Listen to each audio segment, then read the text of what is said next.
Yeah, it'd be great. Just barely finished a staff meeting in here as well. So, man, the context shifted pretty quickly from getting ready for practice to now talking about our program on a broader perspective, which I'm happy to do both. Later today, 3 o'clock, my team will be in here, which is my favorite part. So, no slight against any of you, but I love the development of young people. It's my absolute passion.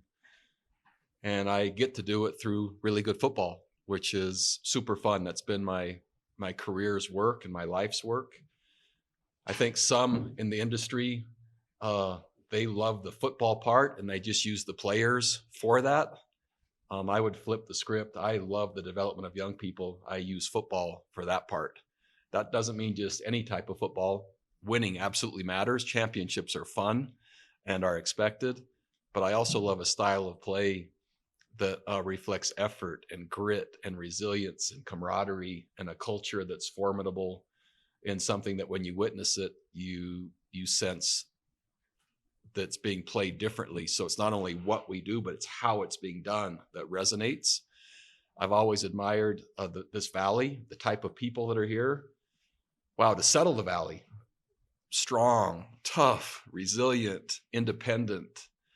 Um, and I think there's an element of blue collar and hard nosed and resilient and self reliance, and that is manifest and always kind of has been on the best Utah State teams that I've seen and played against. I'm anxious to do my part as a steward of the program now to lead that program that reflects the identity of a place, not just a team at an institution, but a style of play and with young people that truly kind of honor something bigger than that and the heritage of a particular area. So really excited for the beginning of a new era. And again, it's the beginning. We're not midway. We're not at the end. We're at the beginning. And so I'm anxious for that and all that comes with it. I'm also super passionate about transitions and taking on hard things and taking on organizations and helping them become better. And I believe that's happened at each place that I've been able to coach. And that's something that's really important to both my wife, Holly, and I, that not only is the program better, the community itself, the conduct of our players, the institution itself, the grades, which have already been the best in school's history since we've arrived. Change matters to me. Seeing young people change, seeing institutions change, seeing the community become better because of a football team. Some don't think that's possible. I think it's ideal and it's totally worth pursuing. So that's what you can expect, at least as a starting point. Certainly glad to take questions now from anyone that has them. Jason Walker with Cashville Daily 1069 The Fan. I'll start you out with a really complicated one. Great, can't wait. The house settlement has been a pretty big talking point. We're going to start with that then, Yeah. are we? What are your thoughts as far as how that impacts Utah State specifically, at the very least the football program? Yeah, I think I'll go broader first. So the house settlement, so a lot remains to be seen as to what effects it's going to have.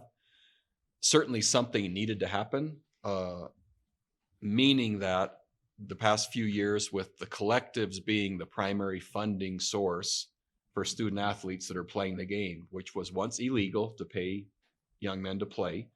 And while there were specific rules that said pay for play was not allowed, it really was the primary focus of every contract given to a young person is performance-based. And so what you hear now of true NIL, that actually means what NIL was supposed to be to begin with. And that meant if I had a contract with you, and let's say you're a car dealer, you might give me a car to drive, and I would then appear for, I don't know, maybe 5 TV spots, 10 radio ads, social media content. And that at fair market value was supposed to reciprocate and be equal to fair market value. So that lasted about a week. And then it went to how good a player are you? How much would it take to have you come as a recruit? What will then take to keep you based on your play? And anyway, that escalated pretty quickly, which we all in the industry knew it would. The regulation arm of the NCAA was nowhere possible or capable of managing that, nor could they, quite frankly, manage the existing recruiting rules that were happening before money was even added. We already knew that was kind of the hole in the system, the enforcement part. So now the house settlement. The intent then is to diminish or to de-escalate the funding of the collectives as the primary source of income going to add more regulation, which means the money then would come institutionally. 20.5 million would be the salary cap, basically, you're supposed to be. And then if your program had happened to generate enough revenue, let's say you generated at least 20.5 million, you could then distribute that amongst your sports by different percentages to then have it regulated. And the enforcement arm basically was built into the institution because of the dollar amount. That doesn't mean the collectives now go away. It just means they were supposed to be held truly just for true NIL purposes. That could then compensate above and beyond the institutional delivery. And that's not including Title IX, so which then usually is what percentage for each sport will the money that you have. Now, here's the thing in terms of Utah State, other programs around the country. So how many are truly funded well enough to distribute 20.5 million? That would be a fun exercise to do. How many have that to distribute? And then now if you go to future Pac-12 schools, existing Mountain West schools, how many of them are actually generating revenue? And so what if there's no revenue to share? Therein lies the majority of college football programs.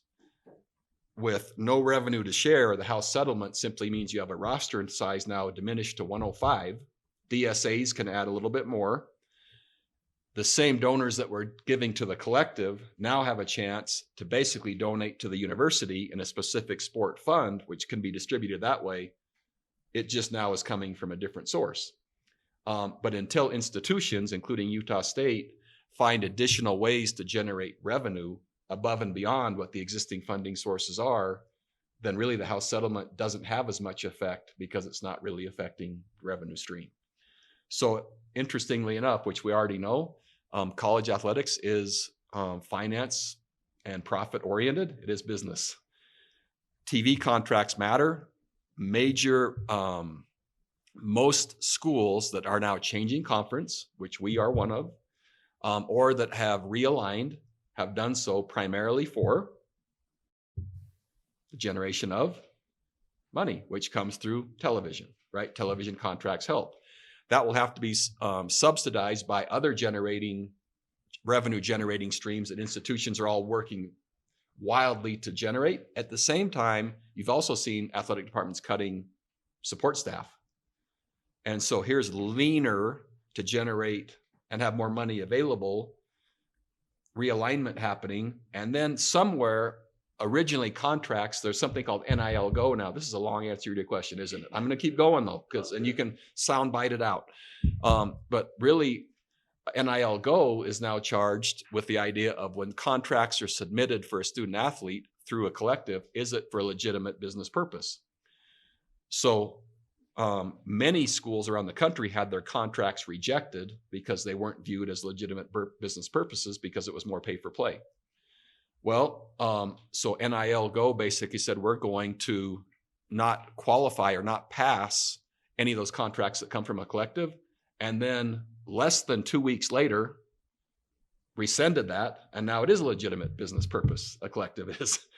The changes are amazingly fast and so uncertain and unstable as to what direction it's going to go. In the meantime, the young people are great. College football is a cool sport. The purpose that can be generated by a leader and for the growth of young people and for the community can still be had. The landscape is ever changing. So Utah State is right in the middle of that. Conference realignment coming, awesome, fantastic thing. Where the revenue and how that will be generated, still a work in progress for most college programs. The only ones that currently are advancing because of this whole thing are the ones that have significant revenue existing already to share. And your own research can determine how many of those there truly are. Following up on that. Wow, that was a fast follow-up. That was just like a seamless, just kind of keep going. Clearly, your joy is, you talked about it, your joy is coaching people and helping people develop. I'm curious how much your job as a head coach has changed, especially lately versus earlier. Man, that is a perceptive question. I would say that, and I'll strive to put a percentage on it. when I became the head coach at Brigham Young, I was the head coach and defensive coordinator, and I coached the nose tackles just because I love the middle of all the action. And I really didn't have much else to do in terms of fundraising. At that particular place, the firesides representing our faith, speaking, that was part of it. And that was kind of an additional thing, as well as so many players that were married. And so, man, there was kind of marriage counseling as this thing that was, I didn't know was part of the thing. Now, in the world of head coaching, the generation of revenue, the fundraising is beyond what I ever expected, and the management of that. And if you're part of a staff, as many programs are leaning out, I do have a chief of staff who would serve as my, also he doubles as my general manager, I would say.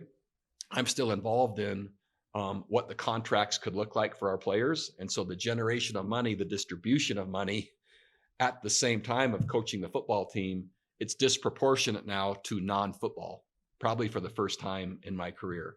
So the number of things I'm doing now and the time spent, the tipping point has happened with the new financial landscape, where as much as I'm working hard for the competitive work, which is winning the game, developing young men, and helping us have a great football program, you could say this other part is now separate.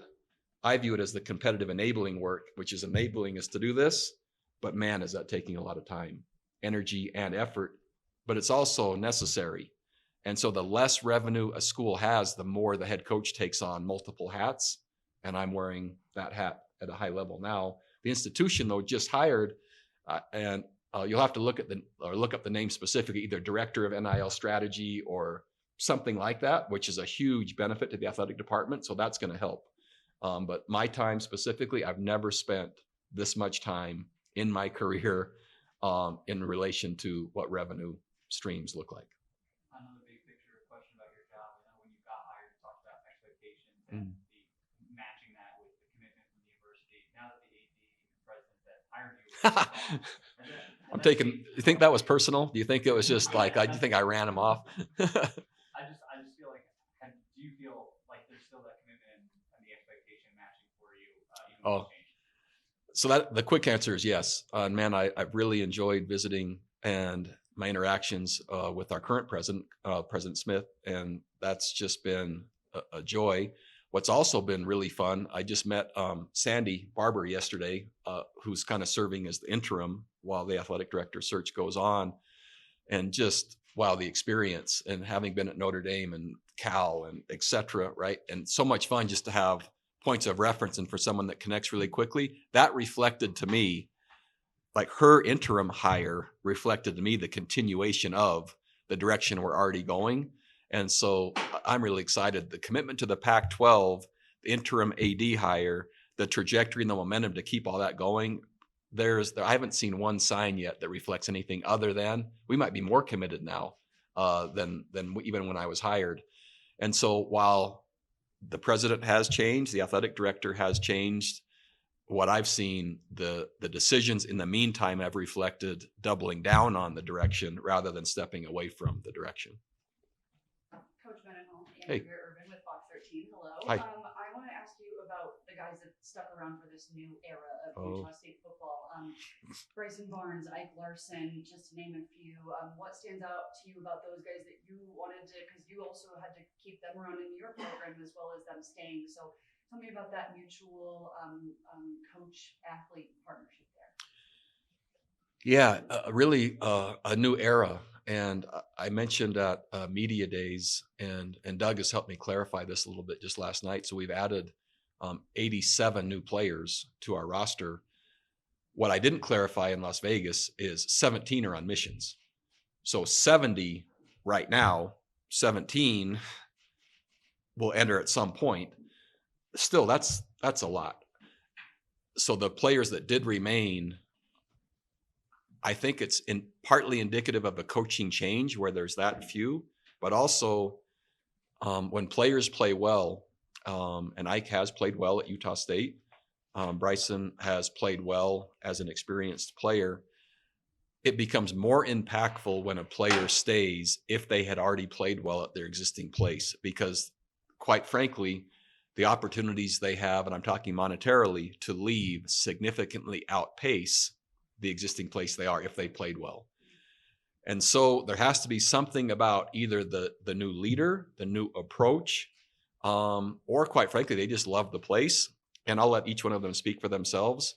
But I believe in self-selection. And that means they weren't made to stay. I was very transparent, and the program will be very demanding. This will be the most difficult thing any of these young people have done in their lives by design to help them become. And so my hope is that they're finding I delivered on my promise of what it would be. The reason they chose to stay is reflected in what they're experiencing. And if it's not, then that's my fault for not presenting it clearly enough. That would be dishonest. My intent was to make sure the kids knew what this was going to be, look at the track record, gauge to say, wait, I think that's going to work here as well. They would then choose, but know they're choosing something that's going to be extremely difficult and challenging. And that's the only way I could make sense of accepting their commitment to stay, is giving them the best chance to know what it was going to be. And so for players like you mentioned and others, the only way I could be at peace with it is trying to be as articulate and clear as possible what they would be signing up for. And so when you visit with them today, hopefully they say it's what I was told and even more. If it's not, then yeah, not a good trade for anybody. And that would just be at the expense of saying something to have somebody stay, and that would be pretty self-serving, which I'm not for. I want these kids to have an amazing experience, so that they did stay. Super grateful. I also think that they'll end up being really grateful they did, because of what the program will do for them and what they'll do for the program. And ultimately, that's more of what college football, I think, should be. Somehow navigating this other space in a way then that builds young people and builds a team and doesn't make it just a group of mercenaries looking for checks. And I'm not for that. And our program doesn't reflect that. You talk about what they're signing up for. So what do you want this team's identity to be? And were you able to build and accomplish that also with the new additions from your transfer portal? So we certainly have selected against the criteria I have, which are extreme expectations. By program design, again, my passion is the development of young people. That happens when they're asked to do things beyond what they've ever done. And when they reach a new level, they're asked to do something else that they'd never done or that's more challenging. And when they hit that level, and it just keeps going. And it ends up producing, our system and our program ends up producing resilient, capable, confident, and responsible people. It just happens through sport. And so we select against telling someone as a recruiting message, this will be difficult every single day, but it will be great every single day. And who you'll become will be something that you couldn't have been unless you took this on. And so that doesn't sound like a typical college football program, and I don't want it to be. And I would hope when we play, it doesn't look like typical college football. And it might be plays being run, but how they're being run, with what commitment level, with what passion, with what culture, with the sideline support, with the unity. I'd like all that to be just dripping off of our team. And usually it becomes noticeable to the people that watch that something's happening here. Yeah, we're playing football, but the way we're playing it, there's something different happening. If that doesn't show, then don't feel like I'm doing my job. When it does, regardless of outcome, because, well, in my life, I've tried really hard at times and felt good about the effort and didn't have success. Yet I was good because I knew, and that was everything I had. And I wasn't as strong on that day as what was needed, but I learned and I could move forward. And I like young people that carry themselves that way, where they did everything they could do. My job is to help that be enough for wins to happen too. And that's how I get to stay in Logan. And if I don't, then I don't. When you bring players with you, like Noah and some of the guys from New Mexico, how important is it? Obviously, they're good players, but how important is that for players that have experienced those expectations, and that to come in and be kind of helping guys within that locker room also know what the expectations, what the payouts can be for those expectations? Yeah, I love just the train of thought. It's one of the reasons I'm going to expand a little bit further on that, rather than just the players coming from New Mexico. the group I was just speaking to before I'm speaking with each of you were my staff. They're all former players of mine. So the modeling, and we just addressed this yesterday in a staff meeting in a real cool documentary and a study that I won't go into now, but the effect of modeling on young people, and a great role model for a young person that's deciding, the speed in which information can be diffused by not necessarily even words, just seeing what it looks like day in and day out. Man, is that powerful. Some of us had that with parents. When coming to a new program, I have a whole staff now that has been part of my program, and their position groups look at them and like, oh, that's what that looks like. That's what we're to look like. Now, when you put a sub level in there of players coming from a program I've just coached who are still active, and let's say they're the highest performers currently, and our team is watching them, oh, that's what that's supposed to look like. Or I see that, and it's just day after day after day. There's momentum generated because the players can see from an older level of staff, man, this, I would like to be like him, meaning their coach, or man, I would like to be like him. That's another coach. And then they see a level of player, wow, that looks like that guy, except younger. This program, there's a credibility that's generated through the models that they see that is really important for speed, because in today's world with that many roster changes, the expectation is still to have success.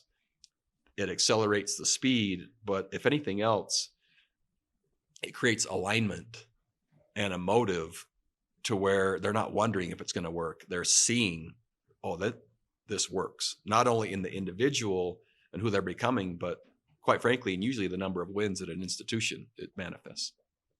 How has your relationship with James Jorgensen kind of evolved from when you first met him to now, and how much did you keep up with him when you went over to UVA and then now hired to that next step? Man, that's a really good question. So Jan, nicknamed Janimal, when we were at BYU, led the Mountain West Conference in sacks, and just a really good player, and fierce and tough and resilient and capable and really aggressive. And just a great player to have in our program. And as the defensive coordinator and as a defensive minded coach, the mindset in which he played really resonated so many of the values that I was espousing and wanted to have as part of our program. When I went to UVA, I watched from afar, and there was cage fighting, and there's marriage. Those things might not seem to go together, right? And there's a raising of a family, and there's the passing of a child.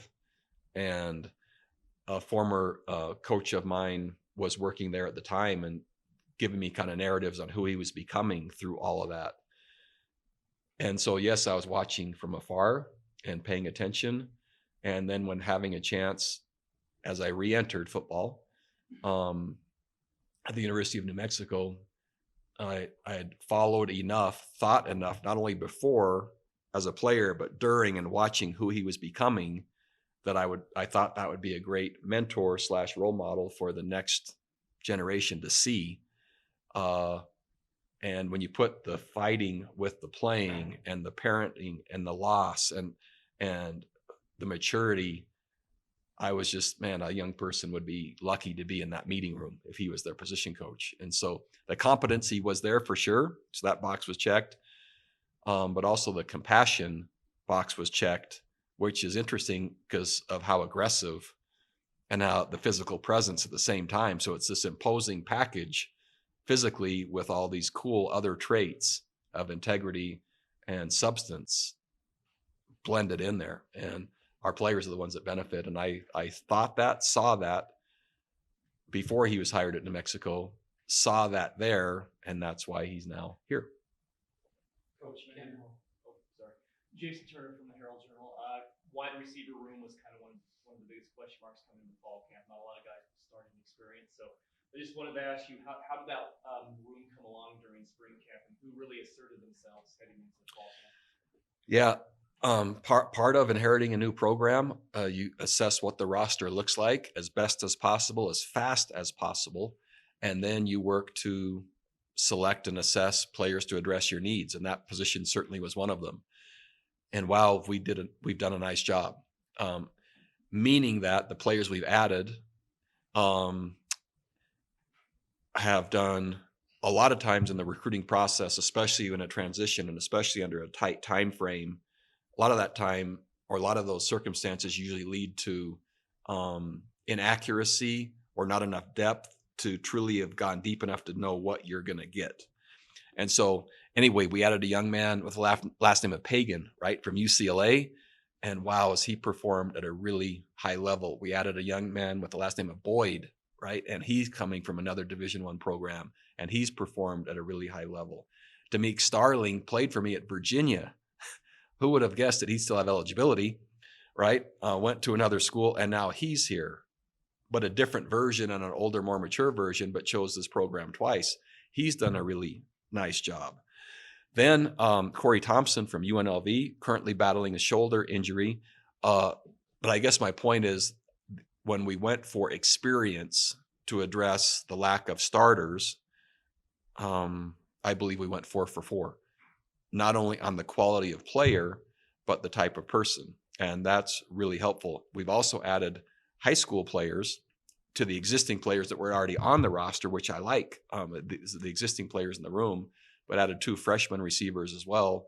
And so we now have tiering, right, of upperclassmen, existing players in the program, and then younger players. And so the room has become healthier pretty fast. We're not as deep as I would want yet, but we're on our way. And so I think we've done a nice job with the time we've had. Coach Tanner Tripp, KSL Sports. You talked about how a community can change with a good football program. How have you seen that throughout your career as you kind of rebuilt these programs, and how do you think Logan can change and rally around a good football program? It's a really good question. Each community has its own identity already.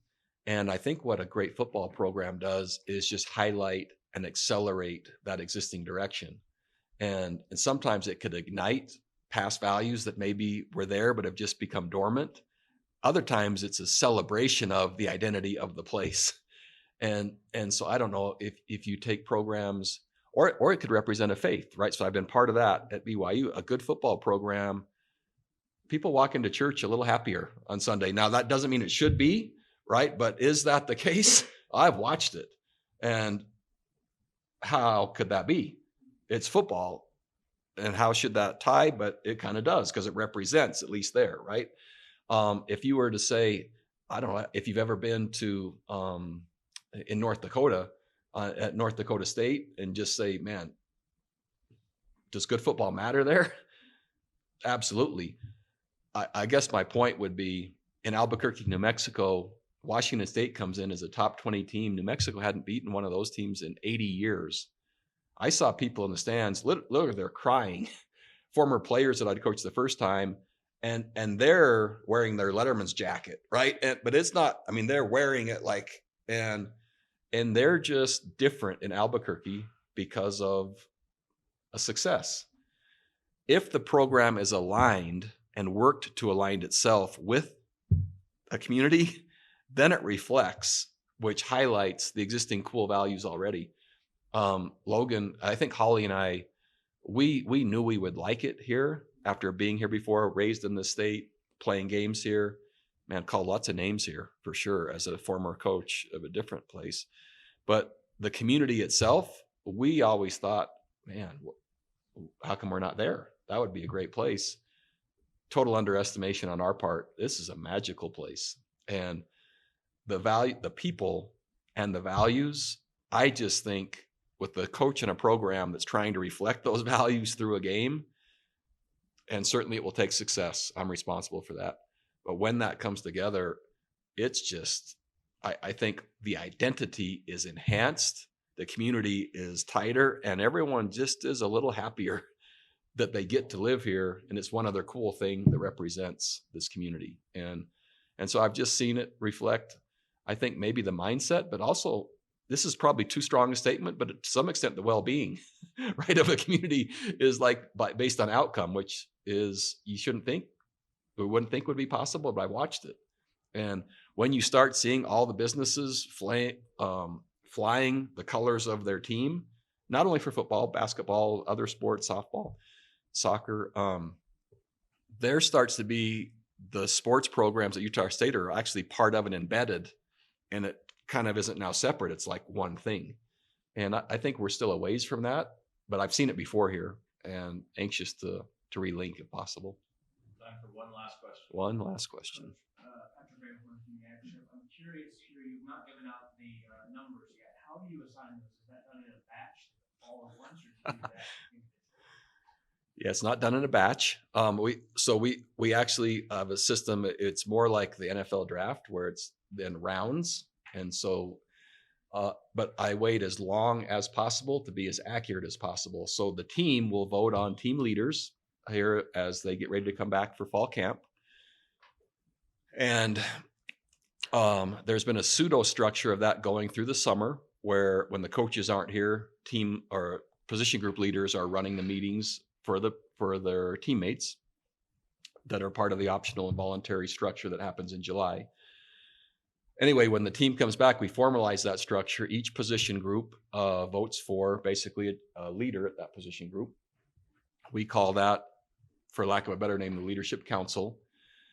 And then as late in camp as possible, and this will be probably a week and a half in, maybe 2 weeks in, for the Leadership Council to be established, those players then are responsible and tasked with providing me the order in which this team will be qualified to select their jersey.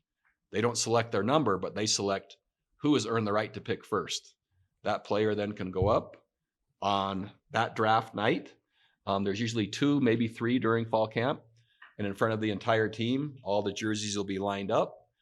Their name is called. That player will say something about them. They'll come pick their number, whatever number they want. And then they sit down. And then whoever the Leadership Council has selected as pick number 2 walks up and picks their number.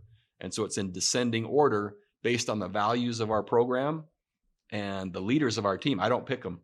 And so if any player might have an issue, that's feedback coming from their peers to them and where they fit. That process goes on, by the way, at the end of fall camp, because you can't play without a number. It goes on every Thursday all the way through the season. There'll be players that will be week 10 without a jersey, week 11, week 9.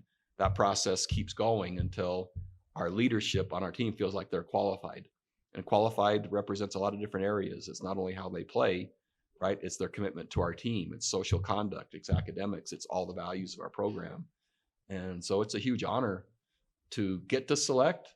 But the feedback is, man, our team is telling each individual where their current status is. Sometimes that's more powerful in a young person's development than information from a coach. Thank you, Coach. All right. Thanks, everybody.